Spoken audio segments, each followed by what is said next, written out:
Hi hello నమస్తే welcome to #1 news channel and digital మనం TV. ప్రస్తుతం మనతో పాటు స్టూడియోలో ఉన్నారు సోషల్ యాక్టివిస్ట్ అండ్ అలాగే అనలిస్ట్ కృష్ణ కుమార్ గారు. నమస్కారం. నమస్తే. అసలు ఏంటి బిగ్ బాస్ సీజన్ 7 తెలుగు చేసిన హడావిడి నాకు తెలిసి ఇన్ని సీజన్స్లో ఏది చేయలేదు. అసలు పార్టిసిపెంట్స్ అయిపోయి బయటకు వస్తే అమర్దీప్ కావచ్చు, గీతు రాయల్ మీద కూడా ఆ దాడులు ఏంటి, కార్ల మీద లోపల భార్య తర్వాత తల్లి ఉన్నారని కూడా, ఆడవాళ్ళు ఉన్నారని కూడా విచక్షణ రహితంగా చేయడం ఏంటి, పల్లవి ప్రశాంత్ అభిమానులని చెప్పి చేయడం ఏంటి. ఓకే, అది రియాలిటీ షో, వాళ్ళకు కొన్ని గేమ్స్ పెడతారు, వాళ్ళకు గొడవలు పెడతారు, అది అందరికీ తెలిసిన విషయమే. బిగ్ బాస్ అంటేనే ఇది. అంత మాత్రం విచక్షణ కోల్పోయి ఎవరైతే పల్లవి ప్రశాంత్ అభిమానులు అని చెప్పుకుంటున్నారో అలాంటి దాడులు చేయడం ఎంతవరకు కరెక్ట్ కృష్ణకుమార్ గారు? మీరు విచక్షణ కోల్పోయి అన్నారు. ఇప్పుడు అసలు విచక్షణ ఉన్నవాళ్ళు ఆ షోలకి వెళ్తారా? లోపల 70 రోజులు ఉండి పార్టిసిపేట్ చేస్తారా?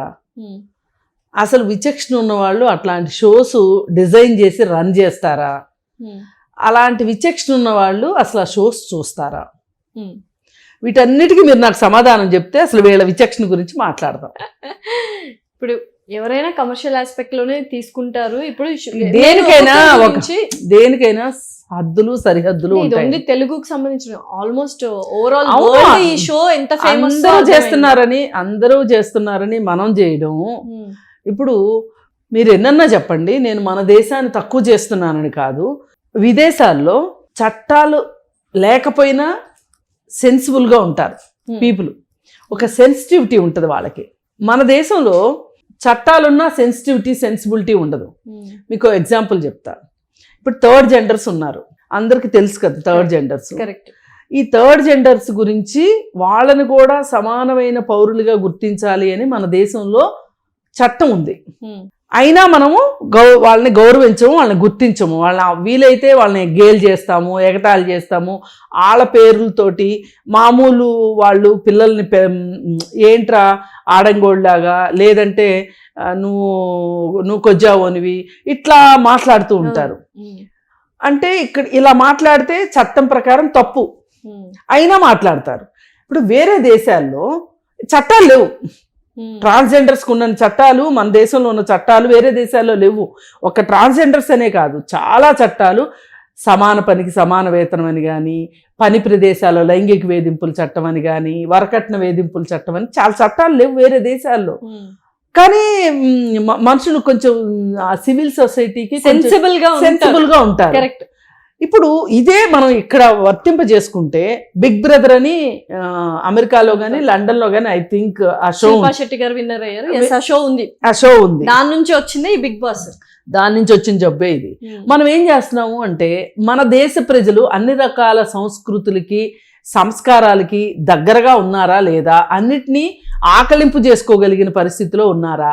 ఇది సినిమా, ఇది వాస్తవం, ఇది రియాలిటీ షో, ఇది వాస్తవం అనుకునే పరిస్థితిలో మన దేశంలో ఉన్న యూత్ మొత్తం, దేశం మొత్తాన్ని అన్నట్ల కనీసం యూత్ అయినా దానికి తగ్గట్లుగా ఉన్నారా అని చూస్తే, ఇప్పుడు ఈ లేఖ వేషాలన్నీ చూస్తే లేరనే అర్థమవుతుంది కదా. వేరే దేశాలు ఎక్కడైనా ఇలా జరుగుతుందా అట్లాంటి షో ఉన్నా కానీ? అంటే ఇక్కడ ఏంటి అంటే ఒక రకమైన ఆకతాయితనం, ఒక రకమైన మోటుతనం.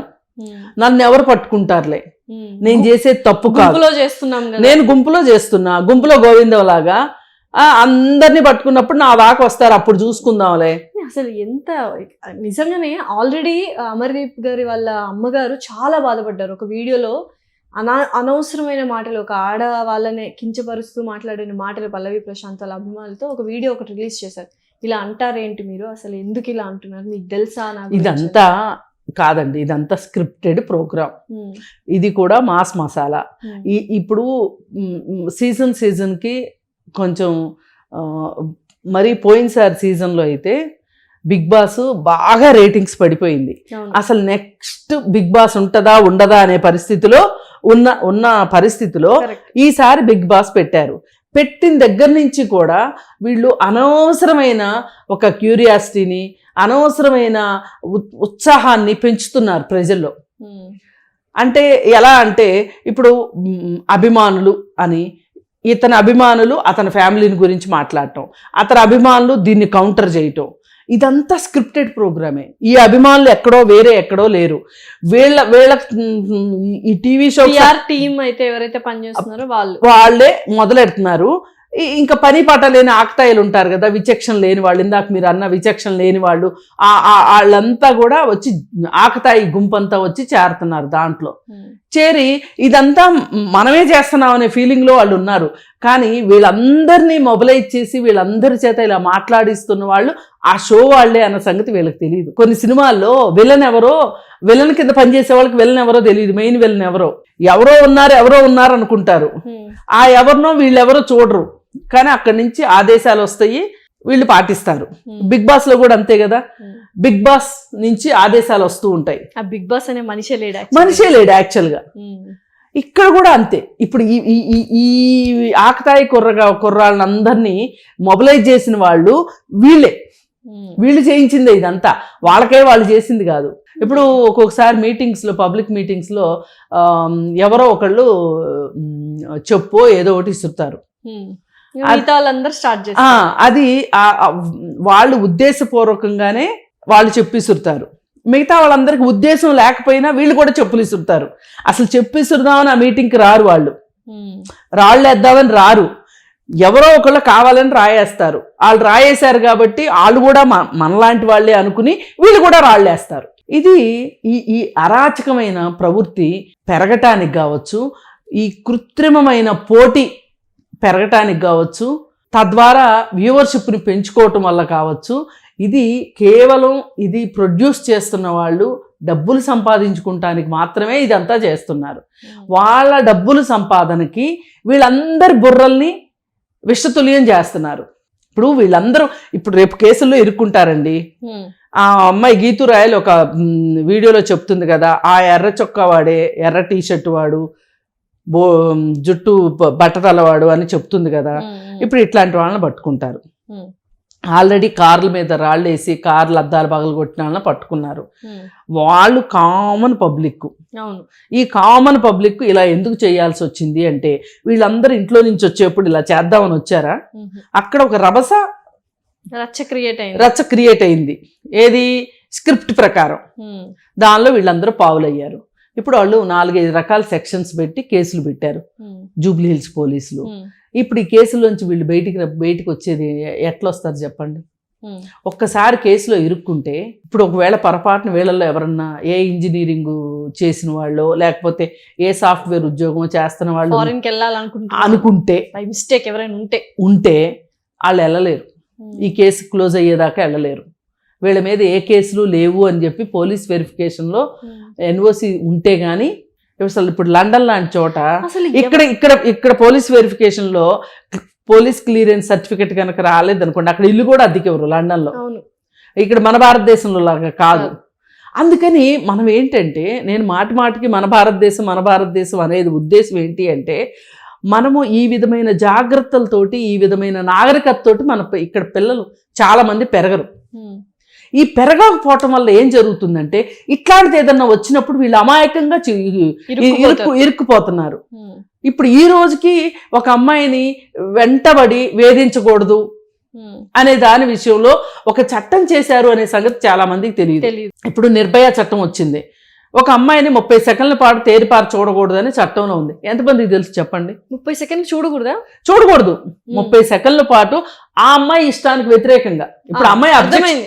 ఆ అమ్మాయి అబ్జెక్షన్ పెడితే, అమ్మాయి ఇబ్బందికరంగా ఫీల్ అయితే చూడకూడదు. ఆ అమ్మాయి ఆ అబ్జెక్షన్ రైజ్ చేస్తే ఇతను పనిషబుల్. ఇది ఎక్కడన్నా ఉందా? ఇప్పుడు సాఫ్ట్వేర్ ఆఫీస్లో ఏం చెప్తారు అంటే, వాళ్ళు హెచ్ఆర్ మీటింగ్లో కూర్చోబెట్టి, ఏ అమ్మాయి అయినా సరే నో అనే వరకు మీరు ఐ లవ్ యూ చెప్పుకోండి, మీ హక్కు అది. కానీ ఒక్కసారి అమ్మాయి నో చెప్పిందా, ఇంకా అమ్మాయి జోలికి వెళ్తే ఉద్యోగం పోద్దని చెప్తారు. ఇన్ని చట్టాలుండి కూడా అందుకే చెప్తున్నా, మన దేశంలో చట్టాలదే అవగాహన లేదు. నేను ఈ పని చేస్తే నా భవిష్యత్తు ఏం అవ్వబోతుంది అనే అవగాహన లేదు. అసలు భవిష్యత్తు మీద ఆశ ఉంటే కదా వీళ్ళకి. ఇప్పుడు ఇక్కడ నిన్న వచ్చిన అల్లరి చిల్లర గ్యాంగ్కి అసలు భవిష్యత్తు అంటే ఏంటి? నేను రేపు పొద్దున్న నా మీద ఏం బాధ్యతలు ఉన్నాయి?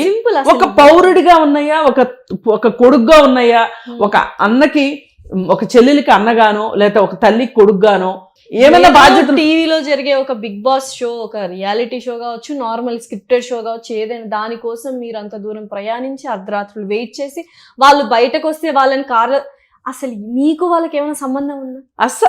అదే కదా, ఇదంతా ఆ ప్రోగ్రామ్ మహత్యమే, అంతకంటే వేరే ఏమీ లేదు. ఇదేదో వాళ్ళకు స్వతంత్ర పోరాటంలో పాల్గొంటున్నాం అన్న ఫీలింగ్ లో వాళ్ళు పాల్గొంటున్నారు తప్పితే మేము చేసేది ఎంత నేరము, ఈ నేరానికి రేపొద్దున శిక్ష ఏముంటది, రేపొద్దున వీళ్ళ తల్లిదండ్రులు వచ్చి ఆ పోలీస్ స్టేషన్ లో పోలీసులు కాళ్ళు గడ్డాలు పట్టుకోవాలి వీళ్ళని విడిపించుకోవటానికి. ఇప్పుడు వీళ్ళ పిల్లోడు ఏమన్నా కాలేజీలో క్లాస్ ఫస్ట్ వచ్చి ఏదో అవార్డు తీసుకుంటున్నాడు, ఏదో సర్టిఫికెట్ తీసుకుంటున్నాడు అంటే తల్లిదండ్రులు వెళ్ళారంటే అర్థం ఉంది. ఇప్పుడు నేను క్లియర్గా చూసి చెప్తున్నానండి. She teams counselling, offenders counselling చేసేటప్పుడు ఒక అమ్మాయిని ఏడిపించినందుకు గాను వాళ్ళ అబ్బాయిని పట్టుకుంటే కనుక వాళ్ళ తల్లిలో తండ్రో రావాలి ఖచ్చితంగా. వచ్చి వాళ్ళు ఎంత ఏడుస్తారంటే ఆ తల్లిదండ్రి, వీడి కోసమా ఇంత కష్టపడి పెంచాము వీళ్ళని. పోనీ ఆ వచ్చే వాళ్ళందరూ కూడా తెగ డబ్బులు ఉన్న వాళ్ళు కూడా కాదు, చాలా బిలో మిడిల్ క్లాస్ వాళ్ళు వస్తారు. వాళ్ళకి ఎంత బాధ ఉంటుంది. వాళ్ళు తినక ఎన్ని కష్టాలు పడి ఈ పిల్లల్ని పెంచుతారు. ఈ పెంచిన పిల్లలు వీళ్ళ ఇలా వచ్చి పోలీస్ స్టేషన్కి కొంతమంది అంటారు మేము ఆ జన్మలో మేము ఇంతవరకు. ఇప్పుడు చాలా మందికి ఏంటంటే పోలీస్ స్టేషన్కి మీరు ధైర్యంగా వెళ్ళండి, కంప్లైంట్ చెయ్యండి, అది ఇది అని మనకు అవేర్నెస్ ఇస్తారు. కానీ పోలీస్ స్టేషన్కి వెళ్ళడం ఈ రోజుకి నామర్దాగా ఫీల్ అయ్యే వాళ్ళు, పరుగు పోయినట్టుగా నామోషిగా ఫీల్ అయ్యే వాళ్ళు ఉంటారు. అట్లా వాళ్ళు చాలా ఏడవటం చూసాము. ఇందుకా వీడిని కన్నది అది ఇది అని చెప్పి వీళ్ళు ఏడుస్తున్నారని ఆ పిల్లోడు ఏడుస్తాడు, ఆ పిల్లోడు ఏడుస్తున్నాడని వీళ్ళు ఏడుస్తారు. వీళ్ళిద్దరిని చూసి మేము ఏడవాలన్నమాట. ఆ కౌన్సిలింగ్ అంతా అది షీ టీమ్ కౌన్సిలింగ్ కాదు కానీ ఫ్యామిలీ కౌన్సిలింగ్ లాగా తయారయ్యేది. నిజంగా ఇది ఎప్పటికీ సెన్సిబుల్ అవుతారు. ఇప్పుడు రేపు పొద్దున వీళ్ళ పరిస్థితి కూడా అంతే. ఏం పిల్లల్ని ఇలాగేనా పెంచేది అని మాట్లాడతారు వాళ్ళు. పోలీసులు అమ్మ బూతులు తిడతారు, అసలు అమ్మన బూతులు తిడతారు పోలీసులు నిర్మోహాటంగా. ఇంత కొవ్వెక్కిందా, మేము శాంతి భద్రతలు కాపాడాలని చెప్పి మాకు ఇంతకంటే వేరే పనేమి లేదా? డెఫినెట్లీ వాళ్ళకి ఎన్నో ప్రాబ్లమ్స్, ఎన్నో కంప్లైంట్స్ చాలా ఉంటాయి. ఇవి కొని తెచ్చుకున్నావు కదా, దీన్ని కూడా వీళ్ళు పట్టించుకోవాలంటే ఎక్కడికి వెళ్తారు? ఇప్పుడు ఒకటేనండి, వీళ్ళని మట్టుకు ఇప్పుడు షీ టీమ్స్ లో చేసినప్పుడు కూడా పనిష్మెంట్స్ ఎలా ఉండేవి అంటే వాళ్ళు ఒక అనాథాశ్రమంలో కొన్ని రోజులు పనిచేయాలని, అలాగే వీళ్ళు ఆ ట్రాఫిక్ సిగ్నల్ దగ్గర కొన్ని రోజులు డ్యూటీ చేయాలని, రోడ్లు ఊడవాలని, ఇట్లాంటి సోషల్ పనిష్మెంట్స్ ఉండేవి. ఇప్పుడు వీళ్ళకి కూడా ఇట్లాంటి సోషల్ పనిష్మెంట్స్ ఇవ్వాల్సిందే. ఏది ఒకవేళ జైలుకి వెళ్ళేంత సీరియస్ పనిష్మెంట్ అయ్యి జైలుకి వెళ్తే కూడా జైలు నుంచి వచ్చిన తర్వాత కూడా వీళ్ళకి అసలు మేము ఎందుకు ఈ స్థితిలోకి వచ్చాము అనే ఆలోచన వీళ్ళల్లో. ఇప్పుడు పరివర్తన అంటే అదే కదా, వాళ్ళు జరిగిన దాని గురించి ఆలోచించాలి. నేను ఎందుకు ఇలా చేశాను, ఆ రోజు ఇలా చేయకుండా ఉంటే బాగుండేది. ఇప్పుడు జైల్లో శిక్షలు పడ్డ ఖైదీలను అడిగితే కూడా అదే చెప్తారు వాళ్ళు. ఏంటో ఒక్క క్షణం మాయగమ్మేసిందమ్మా మమ్మల్ని అంటారు. మేము ఏదో అసలు అనుకోలేదు, అనుకుని చేయలేదు, క్షణికావేశంలో చేశాము అంటారు. ఏళ్ళు దానికి వాళ్ళు శిక్ష పడటం అంటే. మరి యాతావాత ఈ మొత్తం హోల్ పిక్చర్ని తీసుకుంటే ఈ మొత్తం జరిగిన దానికి బిగ్ బాస్ వాళ్ళే. ఇప్పుడు ఆ కార్లు ఉన్నాయి కదా, పాడైపోయిన కార్లు ఉన్నాయి కదా, ఆ కార్లన్నిటికీ అమ్మాయి రాయల్ చెప్తుంది ఇన్సూరెన్స్ వస్తుంది అని చెప్తుంది. ఇది మొత్తం బిగ్ బాస్ షో వాళ్ళు కట్టాలి. ఇన్సూరెన్స్ డబ్బులు ఎందుకు కట్టాలి? జనాల డబ్బులతోటి చేస్తారా? ఇప్పుడు మాట్లాడండి ఎవరన్నా ట్యాక్స్ డబ్బులు అని. మామూలుగా అయితే ట్యాక్స్ పేయర్స్ అని వచ్చేస్తారు కదా రోడ్ల మీదకి. ఇప్పుడు మాట్లాడండి, ఈ ఒళ్ళు బలిసి చేసిన దానికి ట్యాక్స్ పేయర్స్ డబ్బులు వాడాలా, ఇన్సూరెన్స్ కంపెనీల డబ్బులు వాడాలా? అందుకోసం ఇదంతా బిగ్ బాస్ వాళ్ళను కూడా ప్రతివాదిగా చేర్చి రెస్పాండెంట్ వాళ్ళు కూడా డెఫినెట్ గా వాళ్ళని రెస్పాండెంట్ గా చెయ్యాల్సిందే. వాళ్ళు చేసిన గందరగోళమే ఇదంతా. అందుకని వాళ్ళు బాధ్యత వహించాల్సిందే. వాళ్ళు ఒకవేళ స్వచ్ఛందంగా బాధ్యత వహించకపోతే వాళ్ళని బాధ్యత వహించేటట్లు చట్టం చెయ్యాల్సిందే. ఇది ఈ విషయంలో మటుకు నిర్బంధంగా మనం ఖండిస్తున్నాము. ఇట్లా చేసిన దానికి, వాళ్ళు చేసిన దానికి ఖండిస్తున్నాము. వాళ్ళని ఇలా ప్రేరేపించినందుకు గాను ఈ బిగ్ బాస్ షో బాధ్యత వహించాలి. కనీసం ఇప్పుడైనా సరే ఆ బిగ్ బాస్ షో లోపల 70 రోజుల పాటు, 80 రోజుల పాటు, 100 రోజుల పాటు బయట ప్రపంచంతో సంబంధం లేకుండా, ఈ మధ్యలో ఎలక్షన్స్ వచ్చినాయి, ఎలక్షన్లో ఓటేయనివ్వకోకుండా వాళ్ళని అక్కడే ఉంచి, ఆ లోపల ఉంచి ఒక 100 రోజులు బయట ప్రపంచం, ఒక పేపరు, ఒక టీవీ ఏమీ లేకోకుండా, కావాలనుకున్న మనుషులు లేకోకుండా, కుటుంబ సభ్యులు లేకోకుండా, అంటే వీళ్ళు తెలిసే వచ్చారు కావచ్చు, కానీ అసలు మీరు ఇలాంటి షోని మీరు ఎందుకు రూపొందించారు? మీ ఉద్దేశం ఏంటి అసలు? మనీ అంతే. కాబట్టి ఆ మనీ ఎలాగో సంపాదించుకున్నారు కదా, ఆ మనీని ఇప్పుడు దీనికి ఖర్చు పెట్టండి. Because they are responsible. అంతే, దే ఆర్ రెస్పాన్సిబుల్. చూద్దాం, నిజంగానే ఖచ్చితంగా బిగ్ బాస్ అనేది రెస్పాన్సిబుల్ తీసుకోవాలి. దాంతోపాటు ప్రజలు ఎవరైతే చూస్తున్నారో ఇది కేవలం షో మాత్రమే, అందులో వాళ్ళు గేమ్ ఆడడానికే వచ్చారు. ఇంత పర్సనల్గా తీసుకొని ఇంత విచక్షణ రహితంగా మీరు బిహేవ్ చేయడం మాత్రం కరెక్ట్గా అందరూ ఖండిస్తున్నారు. This is very not. Thank you so much. Thank you.